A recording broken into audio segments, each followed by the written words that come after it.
Welcome to The Debate. Our topic today digs into a concept we see everywhere, really. Arts, sports, even just problem solving in daily life. And that's the nature of talent. It's this word we use all the time, often to explain why someone is just exceptionally good at something. Right. So the central question we'll be exploring is this. Does what we call talent, does it mostly come from some kind of innate, natural gift, something you're just born with? Or is it predominantly something cultivated, something built up through, practice, hard work, and your environment? Mm-hmm. This whole discussion really springs from some material we've looked at, examining this journey of discovering artistic expression. Now, I'll be arguing that talent is, fundamentally an inherent thing, an aptitude you possess. And I'll be taking the view that actually talent is largely a product of deliberate cultivation, of nurture over nature, if you will. It's about the work you put in. Interesting. Well, let me lay out my position. I believe talent fundamentally stems from what our source material specifically calls a natural ability to do something well. It's an inherent gift, which, yes, is then strengthened through effort. I don't deny that. Sure. But the text explicitly defines talent that way, the natural ability to do something well. It talks about Lena, the person in the story, realizing she had a natural gift, something she'd, quote, never taken seriously before. That word realization is key for me. It implies something was already there, an underlying capacity just waiting to be, uncovered, not created from scratch. Mm-hmm. And then there's that moment, Lena's spontaneous drawing on stage. People gasped in amazement at the detail, the life she created in, just a few minutes. That points to something exceptional, something unpracticed that just appeared. It suggests a powerful, innate predisposition. That raw material was simply there. See, I approach this quite differently. While yes, maybe there's an initial inclination, perhaps a heightened sensitivity, I'd argue that what we ultimately recognize, what we label as talent, is overwhelmingly forged. It's built through persistent practice, effort, and passion. But the source... Well, the same material you're citing also clearly states that talent grows stronger with practice, effort, and passion. So while Lena might have shown some early aptitude, fine. Her becoming a designer years later, that was a direct result of her choice, her decision to, and I quote, practice drawing every evening, turning her room into a mini studio. Right. The practice is there. Exactly. This sustained, deliberate dedication, plus, the encouragement she got, that highlights the power of cultivation. It transforms potential. Without that consistent effort, that natural gift, however strong it might seem initially, it could have just stayed dormant. It needed that nurturing. I understand the point about practice being necessary, absolutely. It's crucial for refinement, for mastery. We even use phrases like nurture talent, develop talent. I get that. But I frame it differently. Practice doesn't create the fundamental capacity, the thing that sets someone apart initially. You don't think so? No. Think about Lena again, sketching that complex scene of mountains and rivers with such detail, such life, in just a few minutes, on stage, before she started that dedicated, structured practice regimen. That demonstrates something pre-existing, doesn't it? An artistic sensitivity, maybe a natural hand-eye coordination, a way of seeing. That's different. The practice then builds on that foundation. It polishes it, yes, but it didn't lay the groundwork. Well, I'm just not entirely convinced by that line of reasoning. Because this whole idea of a natural gift, it can be a bit misleading, I think. What we perceive as natural ability might often just be, an early, very strong interest that leads someone to practice more on their own. They accumulate skills, maybe without anyone noticing, until there's a moment like Lena's on stage. Mm-hmm. And the material itself gives us other words to consider, doesn't it? It lists dedication, potential, inspiration, achievement. All of those point towards a process, an active engagement, development over time. Lena's story ending with her having a career as a designer that emphasizes the journey, the skill acquisition through sustained effort. It wasn't just about that one moment revealing an innate ability that was fully formed. The mastery comes from the work. I still think that moment where Lena realized she had a natural gift is absolutely pivotal. It wasn't that she'd practiced secretly for years and then suddenly became good. It was the immediate, really striking quality of her performance without that prior practice that alerted her and the audience to this exceptional capacity. It was sudden. Right. And look at the other phrases used: discover a talent, spot talent, recognize talent. Doesn't that suggest talent is something you find, something you perceive that's already there, rather than something you purely construct through work?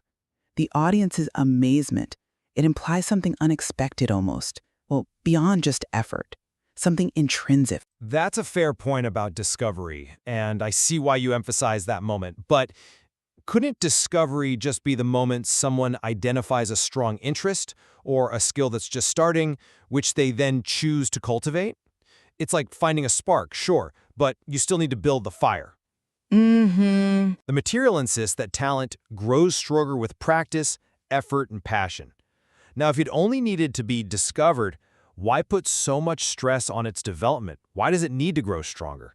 Lena's transformation from an ordinary student into a designer, that's a testament to continuous development. It required dedication, it required achieving mastery.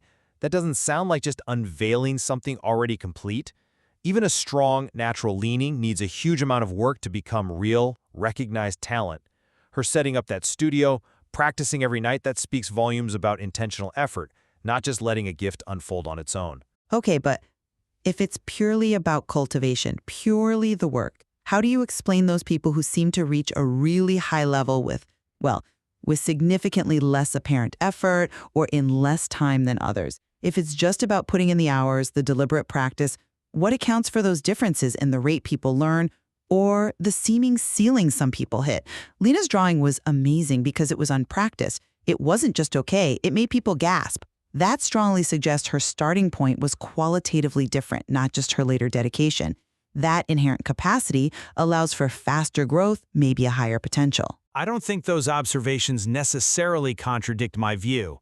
What looks like less effort or time might actually hide a higher quality of practice. Perhaps more focused, more deliberate practice, maybe starting earlier in life. Or it could be driven by such strong intrinsic motivation that the effort doesn't feel like effort to them, you know? Yeah, perhaps. Research on expertise often points to that combination: focused effort, pushing boundaries, getting immediate feedback. It's not just mindless repetition, it's intelligent practice. So the rate of acquisition could just reflect how effectively someone engages in that process, which can be influenced by environment too: good teachers, encouragement, early chances. Lena's unpracticed drawing, well, maybe it was a culmination of years of just observing, doodling, thinking visually, kinds of practice that weren't formalized until that moment. And maybe the ceiling of potential is higher for most of us than we think if we had the right dedication and environment. We might just be too quick to label something a gift when it's really the result of years of hidden, focused work. So you're essentially suggesting that what looks innate is really just earlier, maybe unnoticed practice and interests combined. But does that truly capture the experience Lena had? That feeling of realization, of discovering a gift within herself? It felt like an internal recognition, not just the sum of past actions. And what about genetics?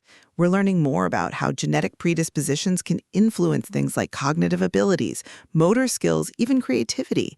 Surely environment and practice act on a biological reality that isn't the same for everyone. That natural gift could be that underlying, that blueprint. I absolutely agree the subjective experience is powerful, and yes, biology plays a role. Nobody's denying the complexity here. But just calling it a natural gift might oversimplify things.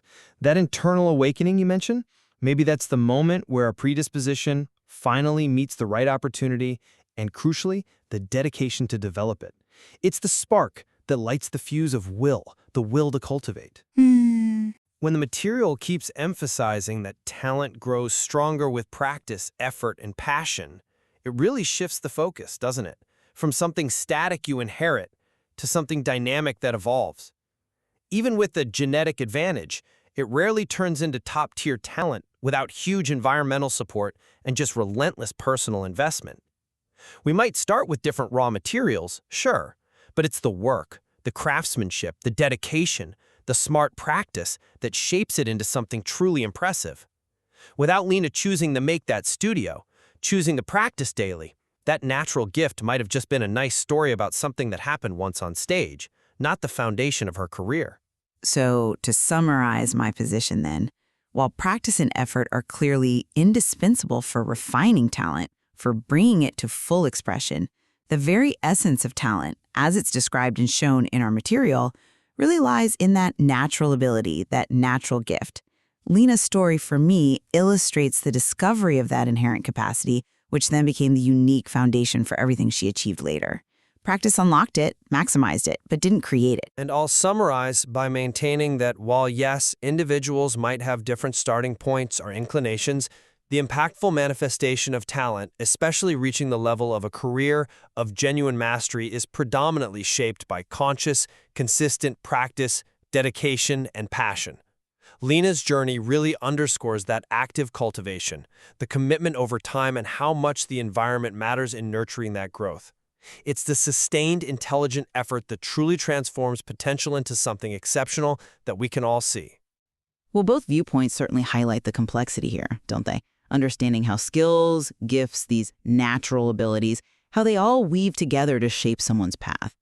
The material definitely gives us a lot to think about regarding that interplay between what seems given and what is painstakingly grown. Absolutely. It's a fascinating dance, isn't it?